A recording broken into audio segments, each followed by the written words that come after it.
नमस्कार, आप सभी का स्वागत है आज की क्लास में। इसमें आपको हिंदी से संबंधित 20 प्रश्न मिलेंगे। इन प्रश्नों के माध्यम से आप खुद को जांच सकते हैं, परख सकते हैं कि आगामी परीक्षा के लिए आपकी तैयारी कितनी है। तो चलिए आज का टेस्ट स्टार्ट करते हैं। आज का पहला प्रश्न है, संशय की एक रात आलोचनात्मक कृति है। नरेश मेहता, श्रीराम वर्मा, विपिन कुमार अग्रवाल, जगदीश चतुर्वेदी। तो ये है संशय की एक रात, जो है ये श्रीराम वर्मा की है। बी ऑप्शन हमारा सही होगा।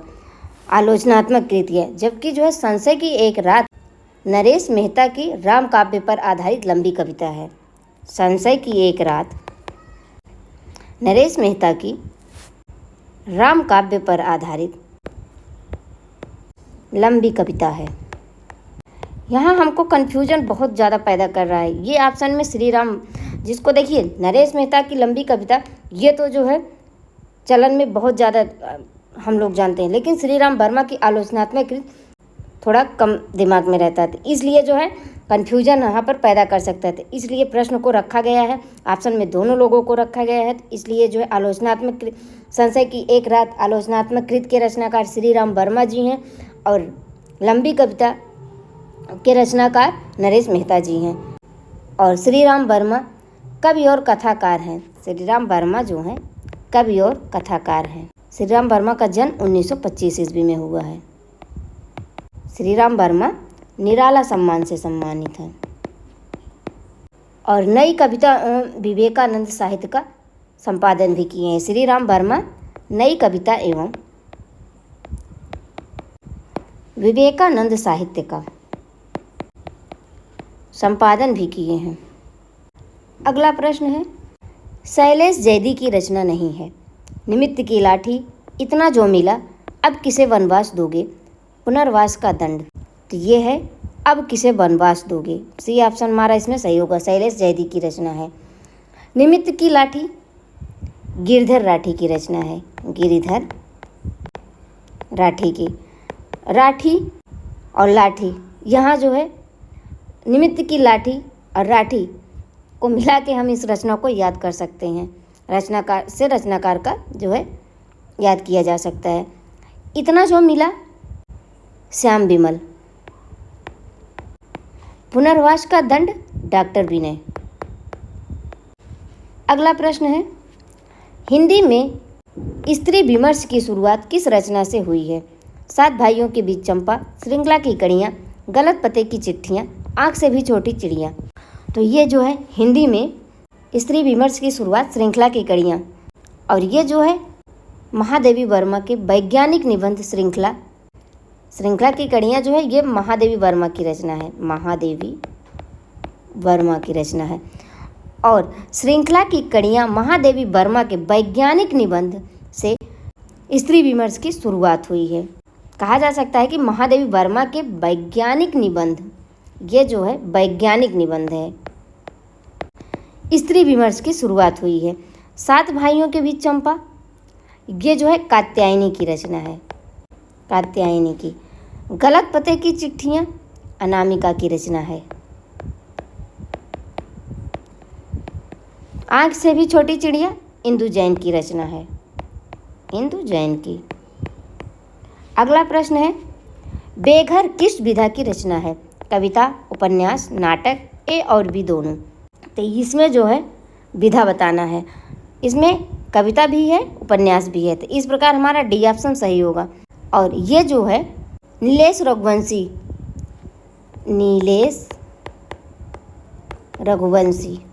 ये जो है कवयित्री है, ना कि कवि है। नीलेश रघुवंशी की कविता है और ममता कालिया का उपन्यास है। ममता कालिया का।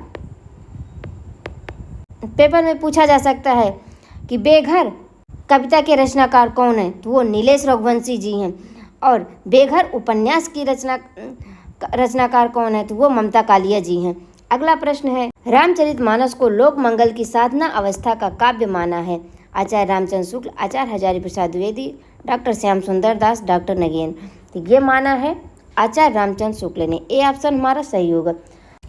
रामचरितमानस की रचना जो है, अगर विक्रम संवत में पूछे, विक्रम संवत में अगर पूछे तो इसकी रचना विक्रम संवत में 1631 में हुई है, 1631 विक्रम संवत में।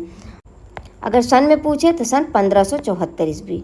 और मैं जो है पिछले वीडियो में इसको जल्दबाजी में थोड़ा ध्यान नहीं दी थी, इसको मैं 1931 बता दी थी, विक्रम संवत 1931 बता दी थी। तो इसके लिए मैं माफ़ी चाहती हूँ, क्योंकि मैं ध्यान नहीं दी थी, मैं अपनी गलती को स्वीकार करती हूँ। और ये रामचरितमानस जो है हिंदी का सर्वाधिक लोकप्रिय ग्रंथ भी है। इसमें राम का संपूर्ण जीवन चरित वर्णित है। रामचरितमानस में राम के संपूर्ण जीवन का कथा वर्णित है। अगला प्रश्न है, प्रेमचंद ने प्रेमा उपन्यास को संशोधित करके प्रतिज्ञा शीर्षक से कब प्रकाशित करवाया? सन 1933 ईस्वी, सन 1931 ईस्वी, सन 1929 ईस्वी, सन 1936 ईस्वी। तो ये जो है सन 1929 ईस्वी में प्रकाशित करवाया था। सी ऑप्शन हमारा सही होगा। पहले है हम खुरमा व हम सबाब से, हम खुरमा व हम सबाब के नाम से जाना जाता, और इसका प्रकाशन 1906 में हुआ था, 1906 ईस्वी में। इसी का रूपांतर, हम खुरमा व हम सबाब का रूपांतर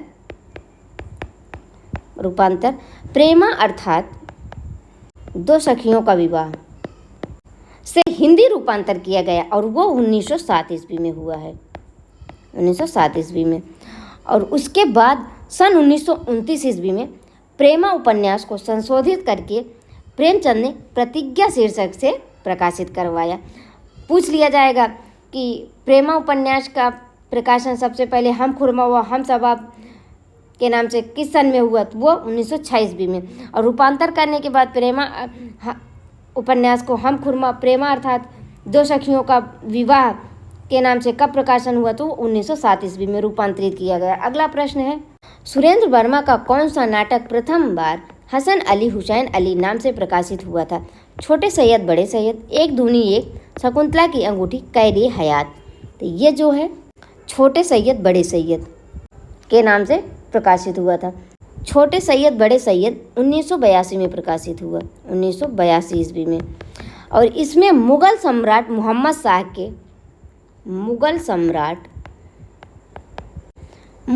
शाह के समय का यथार्थ चित्रण हुआ है। और एक दूनी एक 1987 ईस्वी में प्रकाशित हुआ है। शकुंतला की अंगूठी 1990 ईस्वी में। और इसमें अभिज्ञान शाकुंतलम नाटक की पुनर्निर्मिति है, अभिज्ञान शाकुंतलम की पुनर्निर्मिति है। कैद ए हयात 1993 में प्रकाशित हुआ है। और यह जो है मिर्जा गालिब के जीवन पर आधारित है। आपसे इसमें प्रकाशन वर्ष पूछ लेगा, रचना और रचनाकार का नाम भी पूछा जा सकता है, सन पूछा जा सकता है, और किसके विषय में क्या कहा गया है, किसका चित्रण हुआ है, तो आपसे कुछ भी पूछा जा सकता है। और ये जो है सुरेंद्र वर्मा के सभी नाटक हैं, और ये बहुत ही इम्पॉर्टेंट क्वेश्चन है। कैद ए हयात तो पेपर में बहुत बार, मिर्जा गालिब के जीवन पर आधारित नाटक कौन सा है, तो ये बहुत बार पूछा गया है। चलिए देखते हैं अगला प्रश्न। अगला प्रश्न है, रस रहस्य के रचनाकार हैं कुलपत मिश्र, सुखदेव मिश्र, चिंतामणि, मतीराम। तो ये हैं कुलपत मिश्र जी। और रस रहस्य की रचना 1670 ईस्वी में हुई है, 1670 ईस्वी में। रस रहस्य जो है मम्मट के रस रहस्य का छाया अनुवाद है। और कुलपत मिश्र रसवादी आचार्य हैं, रसवादी आचार्य हैं। और ये बिहारी लाल के भांजे भी हैं। और ये भी पेपर में बहुत बार पूछा गया है कि बिहारी लाल के भांजे कौन हैं, तो ये कुलपत मिश्र जी हैं। अगला प्रश्न है, मोहन जीवन भर पूरा सुख भोगता रहा वाक्य में किस विशेषण का प्रयोग किया गया है? सार्वनामिक विशेषण, गुणवाचक विशेषण, परिमाणवाचक विशेषण, संख्यावाचक विशेषण। तो इसमें हमको बताना है कि कौन सा विशेषण का प्रयोग किया गया है। तो इसमें जो है परिमाणवाचक विशेषण का प्रयोग किया गया है। सी ऑप्शन हमारा सही होगा। माप तौल बताने वाली सभी विशेषताएं परिमाणवाचक विशेषण कहलाती हैं। परिमाणवाचक विशेषण के दो भेद हैं, पहला है निश्चित परिमाणवाचक और दूसरा है अनिश्चित परिमाणवाचक। अगला प्रश्न है, निम्नलिखित में संज्ञा शब्द नहीं है, अग्नि, अंचल, अपेक्षा, आर्थिक। तो इसमें हमें बताना है कि कौन सा संज्ञा शब्द नहीं है। तो ये जो है आर्थिक, आर्थिक जो है विशेषण शब्द है। आर्थिक की संज्ञा शब्द है, अर्थ होगा। संज्ञा जो है आर्थिक की संज्ञा है अर्थ। अग्नि जो है, अग्नि, अंचल, अपेक्षा, ये तीनों संज्ञा शब्द हैं। तो अग्नि का विशेषण आग्नेय होगा, आग्नेय। अंचल का आंचलिक, अपेक्षा का अपेक्षित, ये इसका तीनों का विशेषण शब्द है।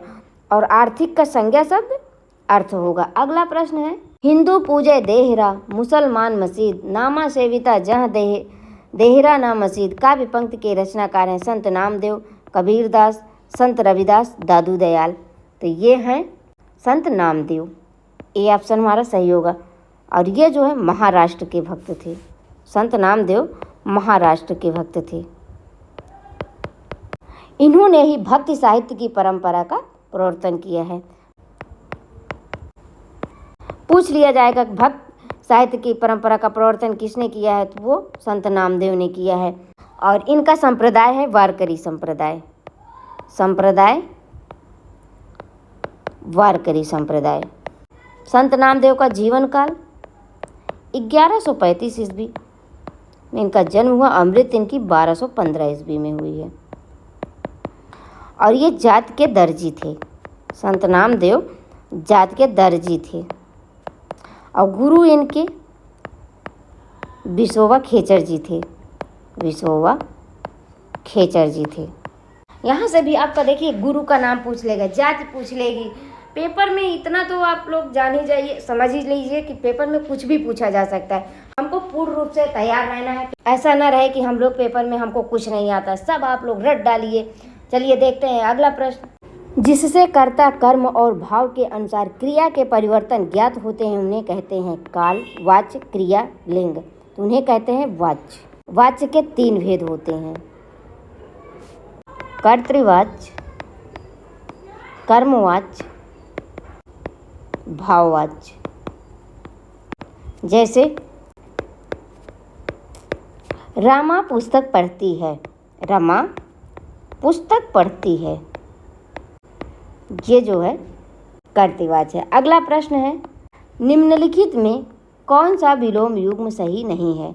सुगंधित, दुर्गंध, सृजन, नाश, सोना, जगना, स्थिर, चंचल। सोना का जागना होता है, ये जगना लिख उठा है, टाइपिंग में थोड़ा मिस्टेक हो गया है। तो इसमें हमको बताना है कि कौन सा जो है विलोम युग्म सही नहीं है। तो ये ऑप्शन हमारा सही होगा। सुगंधित का दुर्गंध नहीं बल्कि दुर्गंधित होता है, दुर्गंधित। और शेष तीनों जो है सही हैं।